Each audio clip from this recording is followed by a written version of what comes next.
for the majority of breakouts are false moves. They are illusions, flashes of strength designed by the market's great manipulators, or by its own chaotic nature, to attract the hopeful public and then reverse, leaving them holding the bag. The speculator who consistently buys every breakout he sees is a man who has booked a passage on a ship destined for the rocks. The professional speculator, the man who has learned the deep and difficult lessons of the market, approaches a breakout not with greedy excitement, but with profound and warranted suspicion. He understands that a breakout is not, in and of itself, a signal to buy. It is merely a signal to begin paying very close attention. It is a proposition, not a conclusion. The great Jesse Livermore built his fortune upon this bedrock of professional skepticism. His method was not to buy breakouts, but to buy breakouts only after they had provided definite, conclusive, and undeniable proof of their own legitimacy. He did not act on promise. He acted only on evidence. This entire philosophy of demanding proof, of waiting for the market to confirm one's own judgment before committing significant capital, is a central theme in the chronicles of his legendary career. These timeless principles were documented with unparalleled clarity by Edwin Lefèvre. A link to his essential work, Reminiscences of a Stock Operator, can be found in the description below this video for those who wish to study the mind of a master. To understand how Livermore separated the true breakout from the false one is to understand the difference between scientific speculation and blind gambling. It was a methodical, evidence-based process, a clinical dissection of the tape's action, designed to answer one single question: is this move real? The first piece of proof was required long before the breakout ever occurred. It was the character of the stock's preceding action, the quality of the pivotal point itself. A breakout from a long, orderly, and well-defined consolidation base was a constructive sign. It showed that the stock had been under quiet accumulation by strong hands. A breakout from a chaotic, erratic, and wide-swinging pattern, however, was immediately suspect. Such a pattern indicated that the stock was in the hands of the public, not of professional interests. Livermore knew that no great sustained move could ever begin from such a disorderly foundation. He would study a stock for weeks, sometimes months, learning its character and its habits. He would watch it form its base. The breakout, when it came, had to make sense in the context of this long preparation. It had to be the logical culmination of a period of accumulation. A breakout that appeared out of nowhere from a faulty technical position was not an opportunity. It was an anomaly, and anomalies in the market are rarely to be trusted. The first proof, therefore, was a sound and orderly technical setup. The second, and perhaps most indispensable piece of proof, was the volume. A breakout that occurs on low or merely average volume must be considered a lie until proven otherwise. This was an iron-clad rule from which there was no deviation. The reasoning is simple and irrefutable. A genuine market move, one that is destined to become a great and profitable trend, must be financed and supported by the immense buying power of large institutional interests. The public by itself does not have the financial might to sustain a major advance. The activity of these large players, the smart money, is invisible in the newspapers and in the brokerage houses, but it leaves a clear and unmistakable footprint in one place: the volume of trading. A breakout accompanied by a sudden explosive surge in volume is the clear and undeniable evidence that the institutional powers are behind the move. This high volume is the proof of sponsorship.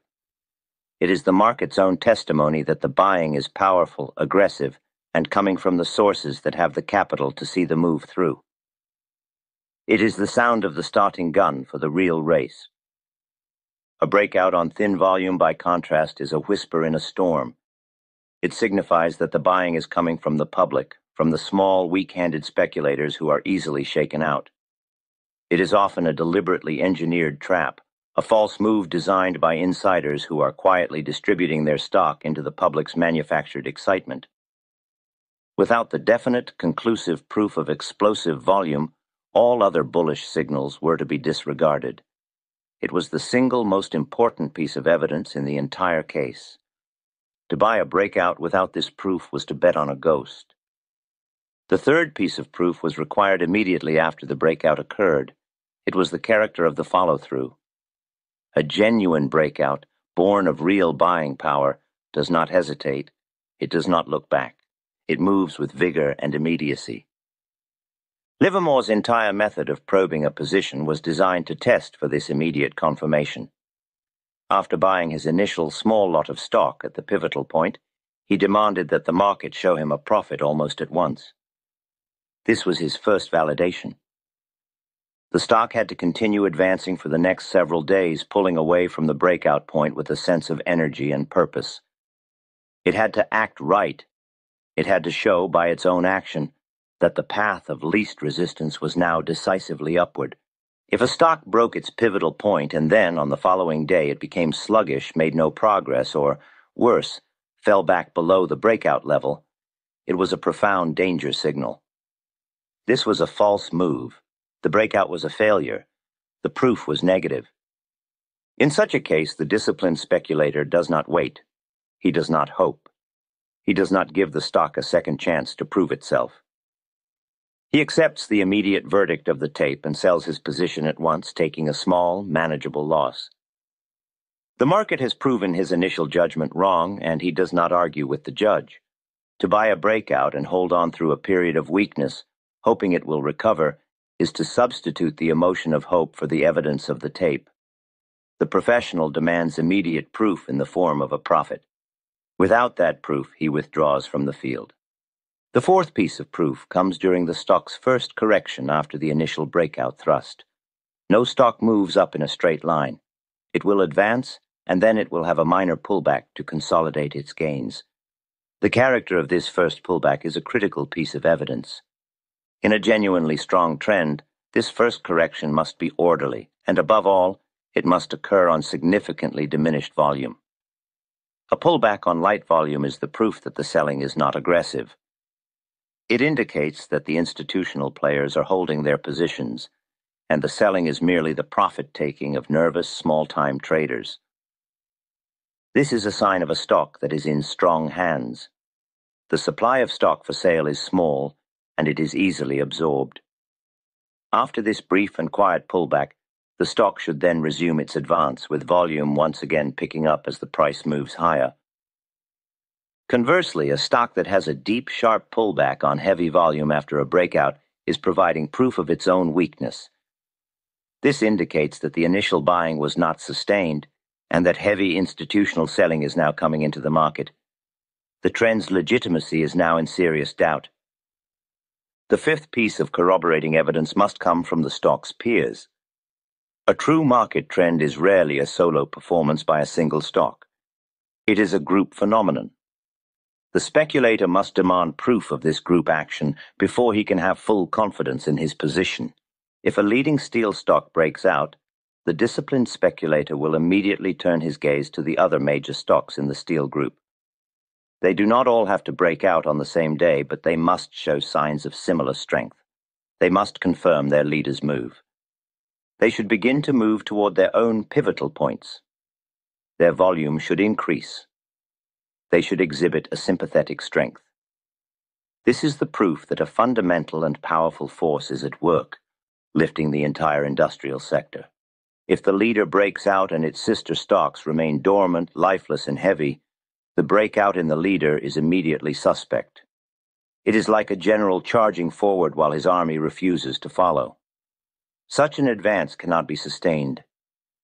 It is likely a move based on some company-specific news or a manipulative operation. This group confirmation is the proof that the trend is broad, authentic, and has the power to endure. Without it, the speculator is betting on an isolated and therefore vulnerable position. The sixth and final piece of proof, the verdict of the Supreme Court, must come from the general market itself. A breakout by even the strongest stock in the strongest group is unlikely to succeed if it is fighting against the tide of a weak or declining general market. The speculator must demand proof that the line of least resistance for the market averages is aligned with his trade. For a long position, the overall market must be in a confirmed and healthy bull phase. It should be making new highs or at least showing a strong and constructive character. To buy a breakout in a hostile bear market is to engage in a low probability gamble. It is to bet that one single stock has the strength to defy the gravitational pull of the entire market. While this can happen on rare occasions, it is not the basis for a sound and consistently profitable speculative campaign. The professional speculator always seeks to have the powerful force of the general market trend at his back. To ignore this great overarching force is to be willfully blind to the most important factor that will determine the success or failure of a trade.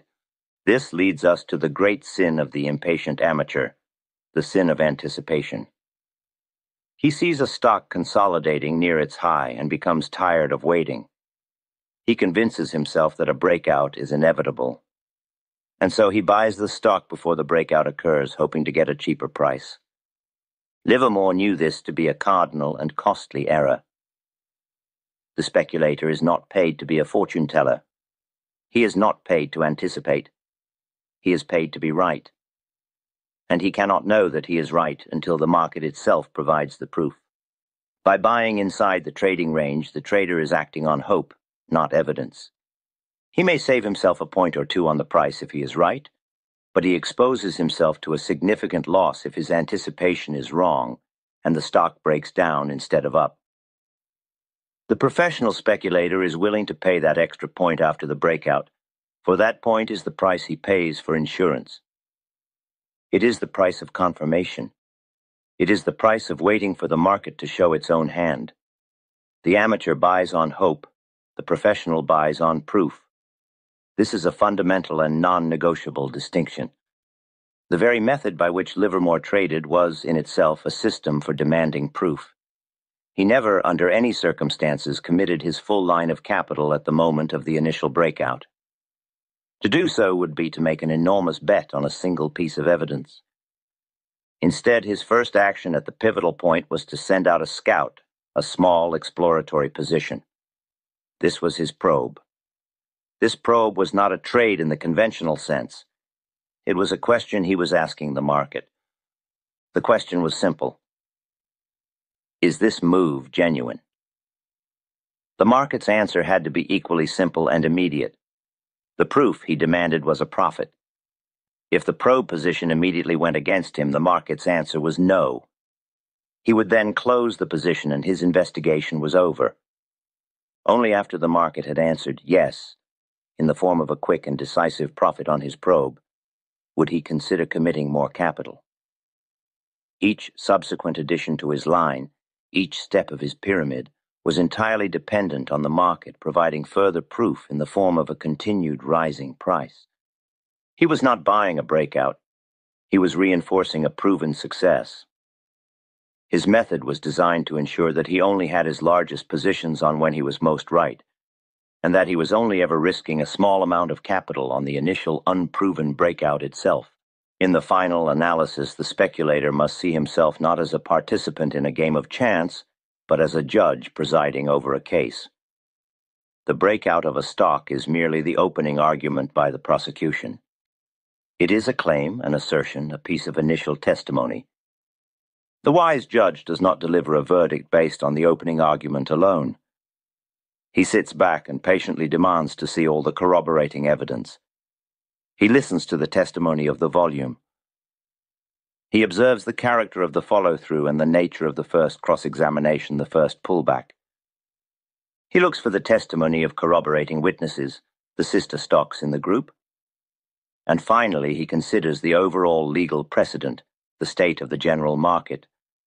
Only when all the evidence is in, when all the witnesses are in agreement, when the case for a sustained advance has been made beyond a reasonable doubt, only then does he deliver his verdict by committing his full line of capital.